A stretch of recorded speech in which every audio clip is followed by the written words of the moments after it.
Sejam bem-vindos a mais um programa Sorrindo Mais e Melhor. Hoje nós vamos falar a respeito daquela linha Sorrindo Mais. Nós vamos conversar a respeito de ciclismo e mais especificamente de cicloturismo. O nosso convidado de hoje é muito especial. Dessa vez eu não chamei um dentista, que aliás é a minha rotina, apesar que eu tenho muitos amigos que praticam ciclismo, né? Muitos cirurgiões dentistas e outras profissões, porque é uma paixão mundial, né? Mas eu resolvi trazer uma pessoa aqui da casa, aqui de Valinhos. Aliás, uma pequena celebridade aqui em Valinhos nessa linha do cicloturismo e do ciclismo, né? Que é o Zui. Eu não vou falar o sobrenome dele, porque ele vai ter que me falar depois, porque não tem como eu pronunciar o nome cheio de letra dele. É verdade. Mas, assim, é uma pessoa que entende muito do assunto. E nós vamos conversar a respeito disso e também de um livro que ele lançou recentemente para crianças em fase de alfabetização, tá? E é muito bacana porque nós estamos na Semana da Criança e eu quis trazer alguma coisa relacionada ao tema. E por conta disso eu tenho mais uma surpresa. Trouxe aqui, ó, o meu filho de 11 anos, que é o entrevistador convidado, só que ele falou que ele não vai entrevistar ninguém. Ele é entrevistador observador. Mas de qualquer jeito, demos um microfone para ele, se ele tiver alguma dúvida, né? O Zui disse que está a postos para responder todas as questões. Bom, então Zui, primeira coisa que eu queria que você me falasse. O seu nome, como pronuncia e da onde vem? Então, boa tarde a você, Carla. Eu envaidecido e agradecido pelo convite. A história da minha família dá para escrever um livro. Eu tenho um irmão que mora na Argentina, em Buenos Aires, mas nasceu na Polônia. Eu nasci em Israel e moro no Brasil. E a minha irmã, que nasceu no Brasil, lá na maternidade de São Paulo, que hoje já não existe mais, na Frei Caneca, ela mora em Israel. E eu cheguei no Brasil com 1 ano de idade e eu levo o nome, que é um nome de origem hebraica, a pronúncia correta é Tzvi, e o equivalente em português é Zui. E o sobrenome de origem russa, porque os meus antepassados eram ucranianos, então ficou Moisechovitz. E a dificuldade de você pronunciar é porque ele tem poucas vogais. Eu só tenho consoante. É um conflito, conflito. E eu brinco com as pessoas quando me questionam sobre o meu nome, eu falo assim, bom, como que é o seu nome? É Roberto, José ou Maria, qualquer coisa. Eu falo, olha, se você for morar na China, ou num país de origem islâmica, ou na Indonésia, não vão chamar você de Roberto. Eles vão pegar o seu nome e adaptar com o som que eles conseguem produzir. Então, o meu nome no Brasil, que é um nome de guerra, e é um nome como eu sou conhecido, é ZWI. E também uma curiosidade, meus pais quando chegaram no Porto de Santos, as pessoas que chegavam, os imigrantes, eles não sabiam e não dominavam português, óbvio, né? Então, a pessoa que fazia o documento para eles, pedia para eles falarem o nome, e ele escrevia o que entendia. Então, normalmente, o nome que ele recebeu, que eu recebi aqui no Brasil, foi ZWI, mas poderia ter sido TZVI ou TZWY, podia ser qualquer coisa. Foi a tradução que a pessoa fez ali na hora, deixa eu ver, isso aí que ele falou, acho que escreve assim. Eu acho que escreve assim, e aí foi a minha marca registrada. O meu nome Zui, que as pessoas às vezes me perguntam se é apelido, não, mas é nome. Em hebraico, a tradução do meu nome quer dizer antílope. Então, naquela época, era muito comum você dar nome de animais, assim como Débora, é Deborah, né, quer dizer abelha. E Ari quer dizer leão. E Zui quer dizer antílope. E aí, o resto é uma questão de ancestralidade bíblica. E até que ele corre como um antílope, só que na bike, né? Na bike, Corre muito, corre nas pradarias e nos campos. Eu adoro correr. Bom, é o seguinte, como eu disse, o Zui acabou de lançar um livro para crianças, né, em fase de alfabetização. E aí meu marido, que anda de bike também, que é muito fã dele, comprou um livro, levou para casa e deu de presente para meu filho. Ó, mostra aí o livrinho, né? Deu de presente, apesar que está fora da faixa etária dele, porque o Thiago, ele tem apenas, ele tem 11 anos, né, e ele falou para mim, mãe, esse livro, ele não é para minha idade, mas eu achei ele muito bonito, gostei das ilustrações, né, ó, pode guardar, né, Ti? Então, gostei das ilustrações, achei o livro bonito. mas eu precisaria ser um pouquinho menor para gostar da história, porque é uma historinha mais para criança. Eu falei, não, tudo bem, mas é bacana, né, de um conhecido nosso e tal. Então, eu fiquei super interessada, achei o livro bonito, uma impressão bonita e tal. Falei, vamos conversar com esse autor. Da onde veio a ideia de escrever um livro para crianças dessa faixa etária? Bom, eu sou um apaixonado por filosofia, por história, gosto muito de ler. E me fascina, por exemplo, a técnica do Sócrates, quando fazia, naquela época, as praças chamavam ágoras, né? Ele estava sempre criando uma polêmica com os sofistas. E a técnica socrática chama maiêutica, é você obter uma resposta através de perguntas. E chegou numa determinada fase da minha vida, que eu estou plenamente agora extasiado, porque os meus filhos estão encaminhados, já tem uma questão tranquila sobre questões financeiras. Eu falei, olha, está na hora de eu escrever um livro. Porque a maiêutica, a tradução de maiêutica em grego, quer dizer parto. Então, quando você escreve um livro, você tem que parir uma ideia, você tem que desenvolver a ideia, você tem que ler muito antes de formatar essa ideia, e o resultado é o livro que eu coloquei para que as pessoas pudessem ter uma visão de como é uma criança andando de bicicleta, fazendo uma aventura e apaixonado por ecologia. Então é uma necessidade que foi uma compulsão que eu tive, assim como uma compulsão por viajar, de escrever esse livro. Abençoadamente eu fui muito bem sucedido com a editora Adonis, que fez tanto a orientação técnica de ilustração e no final muito contente e feliz com o resultado, ou seja, o livro, assim como os 2 filhos que eu tenho, eu considero meu terceiro filho. É uma forma de eu me realizar e o resultado, pelo comentário das pessoas, é muito bom. Então, olha, agora que eu lembrei, eu até coloquei aqui, ó, gente, uma foto da capa do livro. Exato. Realmente está uma impressão muito bacana, muito bem ilustrado. O Ti, que gosta de ilustração, né, Ti? Ele adora desenhar e tal, ele adorou, falou, nossa, tá muito bonito o livro. E o que você tinha me perguntado, que você queria perguntar para ele, que era do negócio do cachorro? O nome do cachorro. Peraí, tem que falar. O nome do cachorro. Pergunta para ele. Pergunta de novo, fala um pouco mais alto, Pi. Eu queria saber por que o nome do cachorro é Mogai. Gente, um parênteses, antes dele responder a pergunta a respeito do nome do cachorro, é o seguinte, essa história, ela é a história de um menino, sua bicicleta e o seu cachorrinho. E o cachorro tem esse nome diferente, Mogai, por isso surgiu a dúvida aí com relação ao nome. De onde será que saiu isso? Né? Bom, o nome do cachorro, para vocês terem uma ideia, levou 6 meses para eu chegar à conclusão. Por quê? Eu não queria fugir da obviedade, do previsível, né? Cumprir protocolo. Então você pode chamar o cachorro de Totó, Teco-Teco, Tico-Tico, Faísca. Normalmente são nomes curtos, mas eu queria fugir. Então eu acordava de noite, ficava lá em noites claras. Como que vai ser o nome do cachorro? O nome do cachorro? Porque uma vez que você deu o nome do cachorro, se eu escrever um novo livro, eu mantenho o nome, né? Então é uma importância muito grande. Aí eu tive um clique e peguei a palavra amigo e escrevi ao contrário. Então, Mogai é um anagrama da palavra amigo. Então, essa é a razão dele chamar Mogai. É um companheiro do Zula, um companheiro de aventura, e o nome dele, na verdade, se você trabalhar com as letras, Mogai, você vai chegar à palavra amigo. E amigo, o cachorro, o cão, é o melhor amigo do homem, né? Isso desde o tempo das cavernas, pô. Então foi essa a história, porque ele se chama Mogai.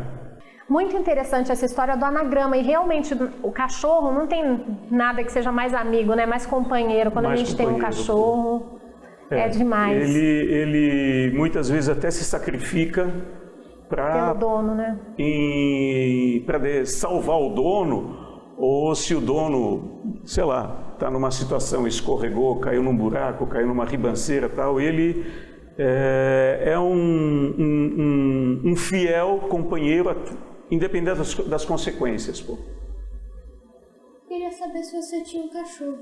Tem um cachorro, ele é da raça Pitbull, mas ele chama Toro, porque ele é muito forte. E ele é um cachorrão que me acompanha nos passeios, é um grande amigo meu, é muito parceiro, aliás, né? Então eu sou apaixonado pelo mundo animal, tenho cachorro, tenho gato também. Onde eu moro, eu plantei muitas árvores frutíferas para os passarinhos poderem se alimentar. E pé de jabuticaba, a gente nem tira a jabuticaba para deixar para as maritacas lá se fartarem, né? Fazem uma algazarra danada de manhã, mas isso me deixa muito feliz, Tiago. Eu gosto muito do mundo animal. Legal.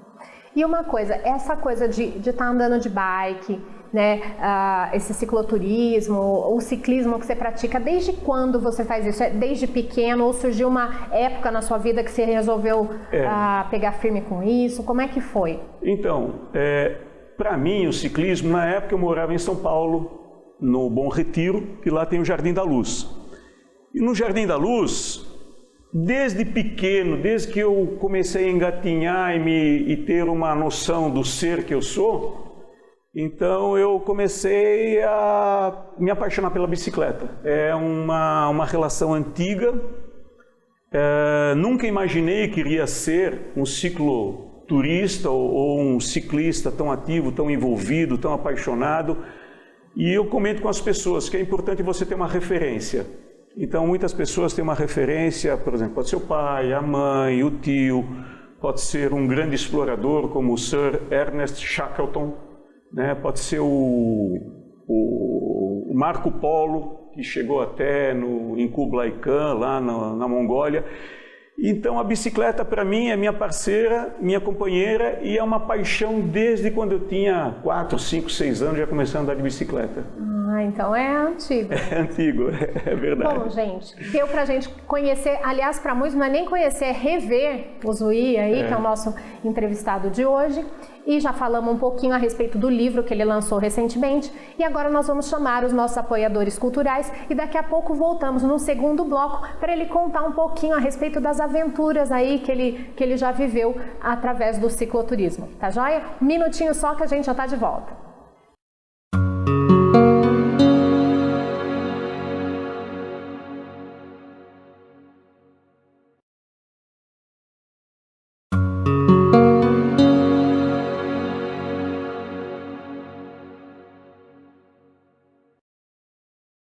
Estamos de volta com o segundo bloco do programa Sorrindo Mais e Melhor. Estamos aqui com o nosso convidado, Zui, que está falando a respeito de cicloturismo, né, e ciclismo, além de um livro que ele lançou recentemente. Então, estamos falando sobre esporte e sobre viagens, coisas que fazem a gente sorrir muito mais, com certeza, né? Bom, e agora nesse segundo bloco, ele vai falar um pouquinho com a gente a respeito das experiências, das aventuras que ele já viveu através desse cicloturismo, né? Então vamos aqui passar a primeira foto, que ele mandou algumas fotos para a gente para ilustrar, né? Aqui eu estou na cidade de Cassino. Bom, então, o que eu queria saber? Quais foram as viagens mais importantes que você fez ao longo desses anos aí de cicloturismo? O que você poderia citar para mim, assim, de mais importantes? Depois de ter feito várias aqui, por exemplo, no Brasil, que Vale Europeu, Estrada Real, fiz de Caraguá até Ilha Grande, fiz uma viagem de Campos de Jordão até Paraty.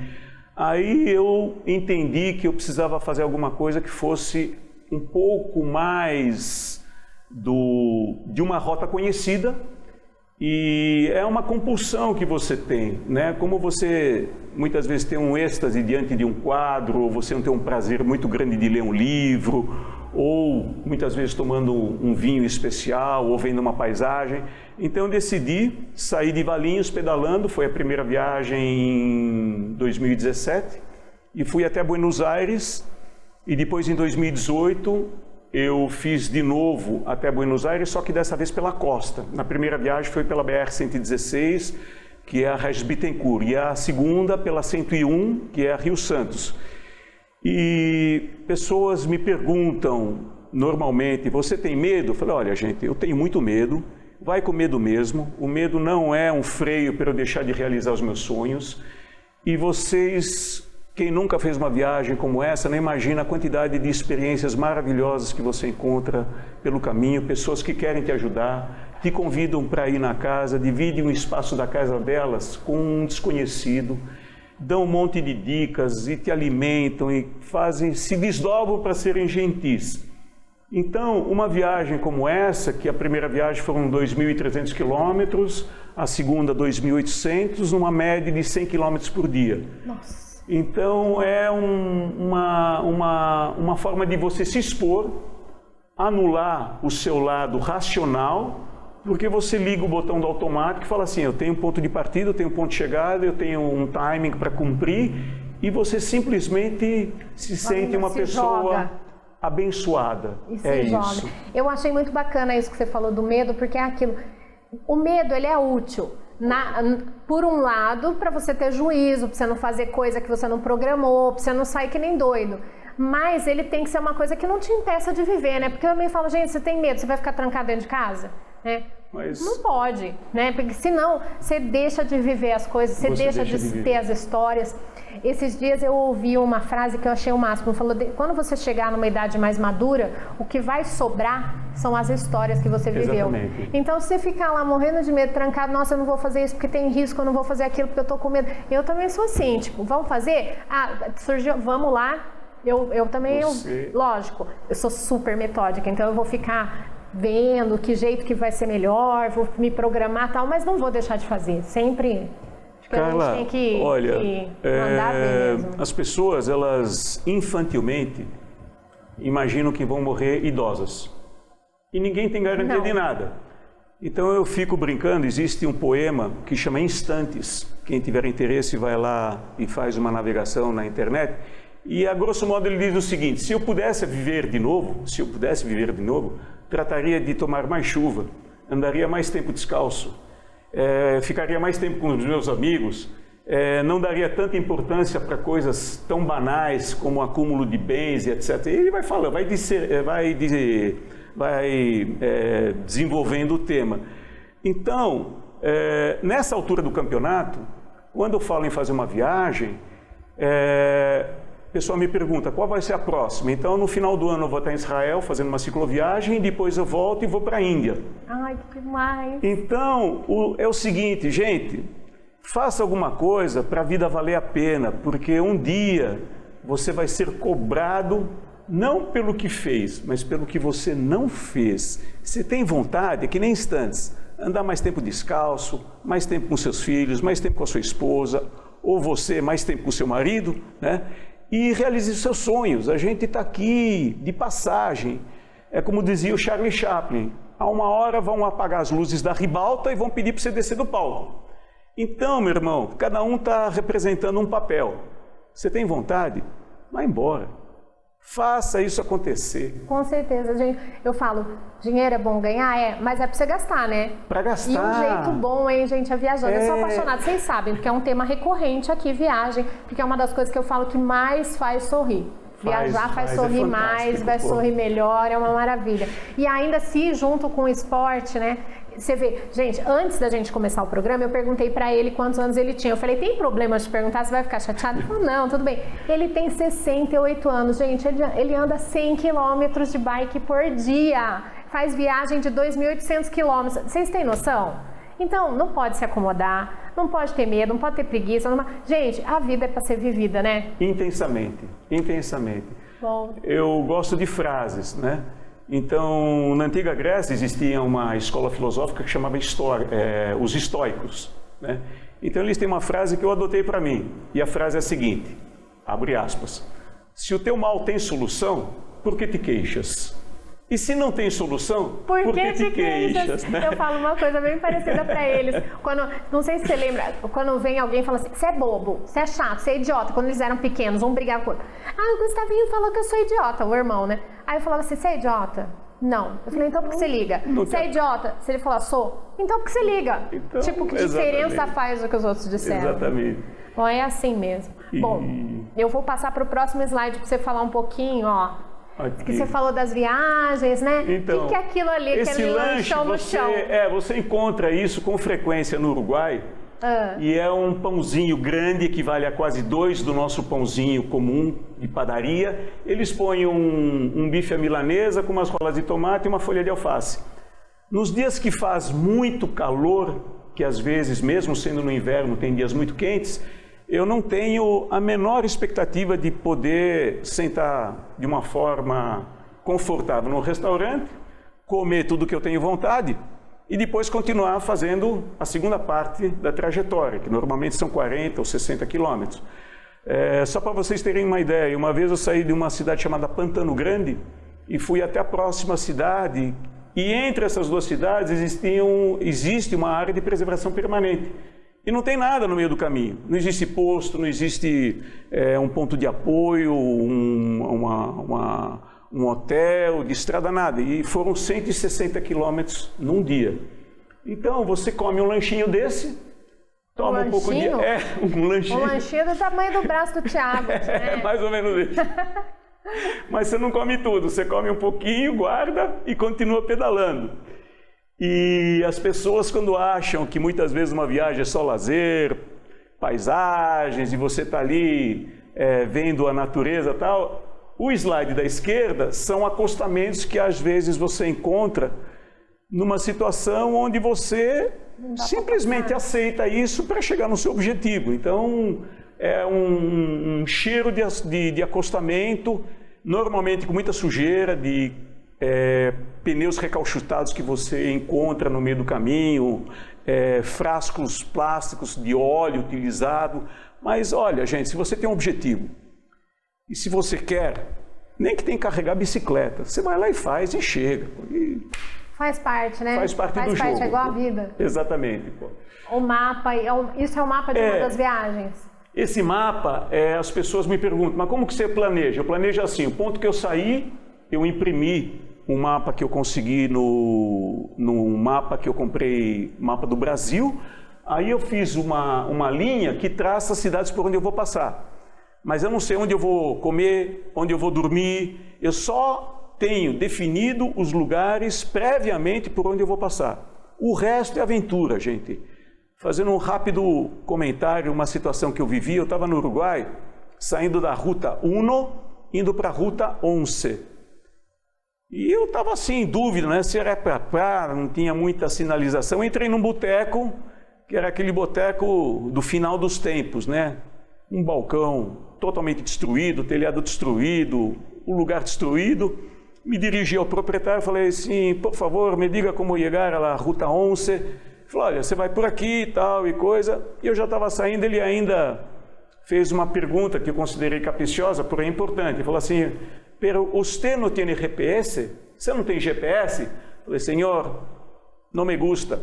Com GPS é muito fácil. Me gusta a aventura.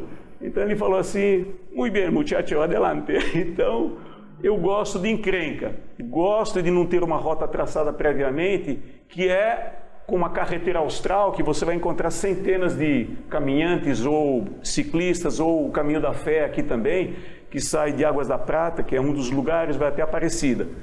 Nada contra, eu vou nessas rotas também, adoro, pratico ciclismo em rotas conhecidas.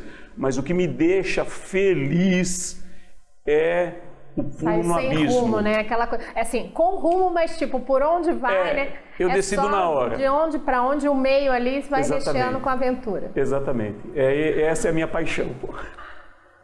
Bom, agora tem um finalzinho aí de programa. Temos mais algumas imagens. Isso aqui onde é? Então, essa aqui é uma balsa que eu peguei em Guape, porque no litoral do Paraná eu fui pulando de ilha em ilha, Superagi, Ilha das Peças, Ilha do Mel, e sempre pegava uma embarcação. E do lado esquerdo, muitas pessoas me questionam, mas você vai sozinho? Vou. E você não se sente só? Falei, olha, tá aqui uma foto, essa solidão, a bicicleta no meio de uma praia do nada, que você começa a pedalar de manhã, no final do dia você não chega no seu objetivo.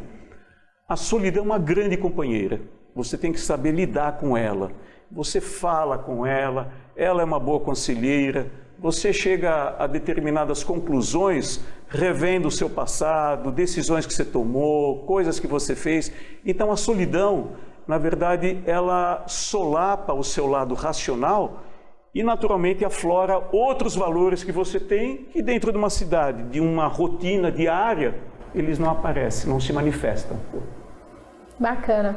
Bom, gente, eu acho que deu pra gente saber um pouquinho aí do cicloturismo, entender um pouquinho das aventuras aí que ele vive. muito legal, muito animador. Pra mim não dá, porque tipo, eu fujo de bicicleta, gente. Eu já falei que só se colocar uma barra de chocolate na frente com uma vara, e mesmo assim ainda vou pensar se vou andar. Mas eu adoro viajar. Pra quem gosta de bicicleta é uma coisa bem legal, tanto pra conhecer gente, conhecer lugares novos e tal, quanto até pra uma meditação e um autoconhecimento. Você viu essa... E um autoconhecimento, vocês viram essa parte aí que ele falou, também a própria solidão acaba abrindo um pouco, né, a percepção, então é uma coisa bem interessante. Então era isso aí, gente, que eu tinha para hoje. Tivemos aqui o nosso entrevistador convidado, que no fim entrevistou mais ou menos, né, Ti? Mas deu para ele perceber qual que é o drama, para vocês lembrarem, para todo mundo aí lembrar que é a Semana da Criança, então foi esse o objetivo, e eu acho que está cumprido aí, vocês não vão esquecer, porque tem um representante da semana aqui. E é isso, gente. Um abração para vocês. Espero que vocês sigam aí a semana sorrindo muito mais e melhor. Até a próxima!